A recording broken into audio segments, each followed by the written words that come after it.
Santon Plus Herbal Capsule.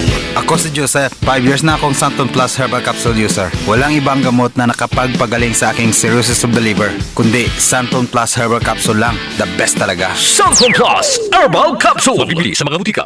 Goodbye to me, Mancha. Hello, bright bar blue.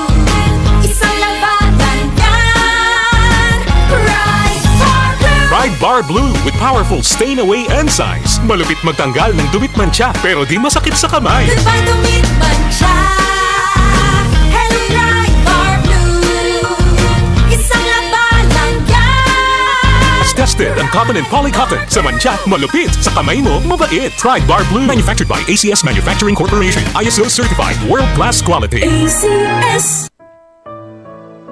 Pagbasa sa Aklat ng Kawikaan, Kabanata 10, Talata 1 hanggang 32, ang mga kawikaan ni Solomon. Ang matalinong anak ay ligaya ng magulang, ngunit tinik sa dibdib ang anak na mangmang. Ang yamang buhat sa masama ay di papakinabangan, ngunit ang katuwiran ay maglalayo sa kamatayan. Ang matuwid ay binibigyan ni Yahweh ng kasiyahan, ngunit ang masamay kanyang ginugutom naman. Ang kamay na tamad ay tiyak na magdarahop, ngunit magbubunto ng yaman ang kamay na masinop. Ang nag-iimba kong tagaraw ay nagpapakilala ng katalinuhan, ngunit ang natutulog kong anihan ay nag-iipon ng kahihiyan. Ang matuwid ay mag-aani ng pagpapalat kabutihan, ngunit ang bibig ng masama ay nagtatakip ng karahasan. Ang alaala ng matuwid mananatili kailanman, ngunit pangalan ng masamay tiyak na mapaparam. Magandang payo ay tinatanggap ng pusong may pangunawa, ngunit kapahamakan ang wakas ng mangmang na masalita. Ang namumuhay ng tapat ay pinaghaharian ng kapayapaan, ngunit ang may likong landas ay malalantad balang araw. Ang malilikot na mata ay lagi sa kaguluhan, at ang bibig na maluwang hahantong sa kapahamakan. Ang bibig ng matuwid ay bukal ng buhay, ngunit labi ng masama ay nagtatakip ng karahasan. Sa hari-saring kaguluhan ang bunga ng kapuotan,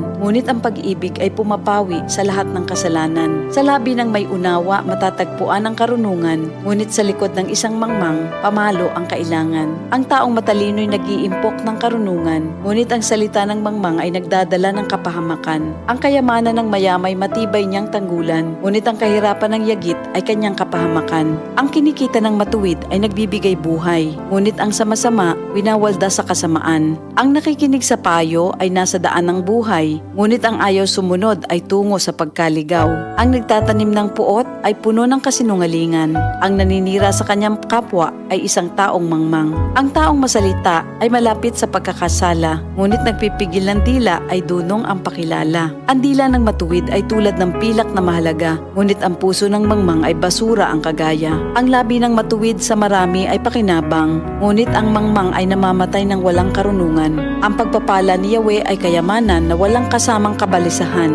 Ang paggawa ng kasalanan ay kasiyahan ng masama, ngunit ang mabuting asal, kasiyahan ng may unawa. Ang kinatatakutan ng masama ay magaganap sa kanya, ngunit ang hangarin ng matuwid ay matatamo niya. Tinatangay ng hangin ang taong masama, ngunit ang matuwid ay gusaling di magiba. Kung paanong ang usok ay nakakaluha, ang suka ay nakakangilo, gayon ang tamad na alipin sa kanilang mga amo. Ang paggalang at pagsunod kay Yahweh ay nagpapahaba ng buhay, ngunit ang mga araw ng masama ay hindi magtatagal. Ang pag-asa ng matuwid ay may magandang kahinatnan, ngunit ang pag-asa ng masama ang dulot ay kabiguan. Si Yahweh ay kanlungan ng mga taong matuwid, ngunit kaaway sila ng taong masama ang hilig. Ang matuwid ay mananatili sa kanyang dako, ngunit ang masama kung saan-saan matutungo. Ang salita ng matuwid ay nagpapakilala ng karunungan, ngunit ang dilang sinungaling ay puputuli naman. Ang salita ng matuwid ay palaging angkop, ngunit ang salita ng masama ay puro paninira. Ito ang salita ng Diyos.